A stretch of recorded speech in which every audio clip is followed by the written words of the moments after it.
Had a little rain. I just sat on this chair that's got a wet seat on it.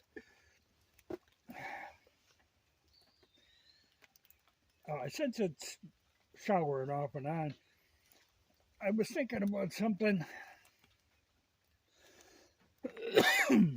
This is my XT500. And XTs have got an exhaust that runs actually through the fender, then with this S pipe, has to go between the shock and the tire. And it's a damn close fit. Especially I'm running oversized tires. Well, there is a company that makes a scrambler type exhaust for the SR500. This is an XT. Now, same motor, slightly different frame. The SR is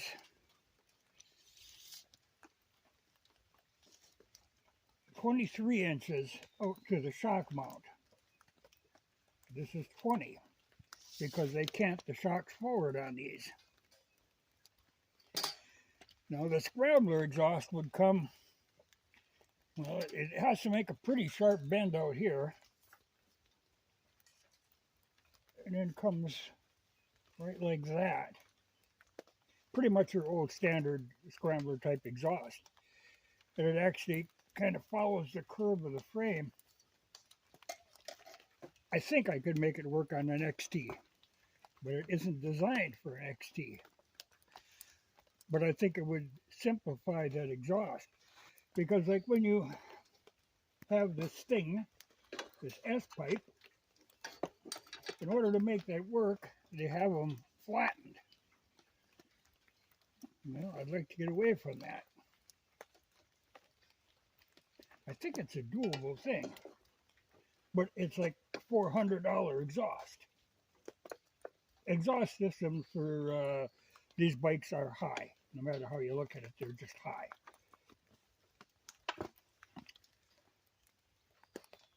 But I'm scheming and measuring, and I do have two SRs. I mean, so if it wouldn't work on the XT, I could always resort to using it on an SR. They make them for people who are making street trackers. The company is called Omega Racing out of California. I think it's California. But they have a lot of kind of trick aftermarket stuff for 650s and SR 500s and 400s and BMW, stuff like that. So it's an interesting concept. Though not cheap, but it appears to be very well made out of stainless. So I could see having a scrambler type exhaust. It might slightly interfere with getting at the carburetor, but the carburetor can come out the other side. There's potential there. I think, well, this should be one click forward, because it barely clears on an SR, and I think the kicker on an SR is about an inch shorter than what it is on an XT. So I might have to switch to an SR kicker. No big deal. That ain't what I was going to talk about. Oh, I was going to talk about Minnesota is going to do a thing that I have great reservations about. They want to start doing lane splitting for motorcycles. You know, where if cars are lined up in traffic, rather than wait in line, you can go between the cars and go up to the light.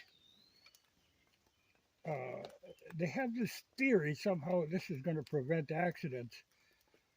I can see many ways this could cause accidents, a lot of them, but also a great deal of resentment and road rage from car drivers.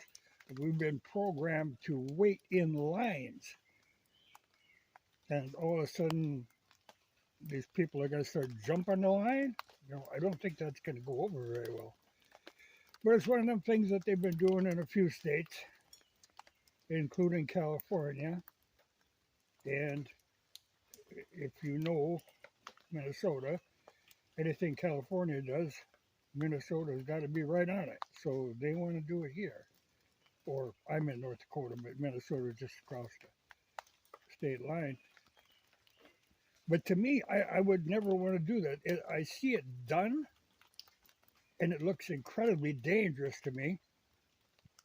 And I think it would really cause resentment from car drivers. The idea is you want to be treated equally as the automobile drivers. You don't want to have a privilege there that they don't have. I think it's very risky. And I don't see how, that this is supposed to prevent accidents. I mean, the one theory was that, if you're waiting in line and a car could rear end you. Well, it is true that cars tend to look right through you, and if they're pulling up behind another car, they could just ignore the fact that you're behind that car, and I could see where you could get rear-ended. But weaving over and cutting between two lanes of traffic, that just seems incredibly risky to me. And like I say, it's going to really piss people off. And people are a little touchy anyway. They always try to do it at airports. Make these fast pass where people can get through security. It causes resentment. And as touchy as people are, I don't think you want to give them any excuse to be resentful of anything. I'm perfectly willing to wait in a line. Of course, we don't have traffic jams in North Dakota. But I think that's a foolish move. I've always thought it was, even when these other states did it, I thought it was a crazy idea. And just seems incredibly dangerous to me. And not something I would ever want to see anybody I know doing. But Minnesota, for some reason, thinks this is the thing to do. They call it lane filtering. Seems nuts. And I think it's going to cause a lot of resentment, and that's the last thing you need. You want to be on an equal footing with the automobiles. You don't want to have a privilege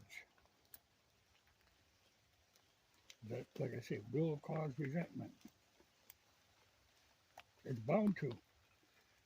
And just startle people. Like you're sitting in traffic, or even in slow-moving traffic, and all of a sudden a motorcycle comes zipping between you and the car that's next to you, when there's very little room in these lanes.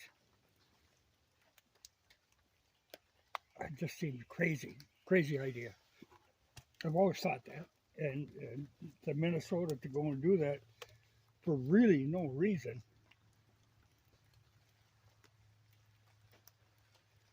I hope we never have that here, but like I say, we don't normally have traffic jams. But it seems poorly thought out. Seems like the kind of thing they're going to do, and a lot of people are going to get killed, and a lot of people are going to get pissed off, and they're going to have to undo this law. I think look a little closer at these things before you go for them.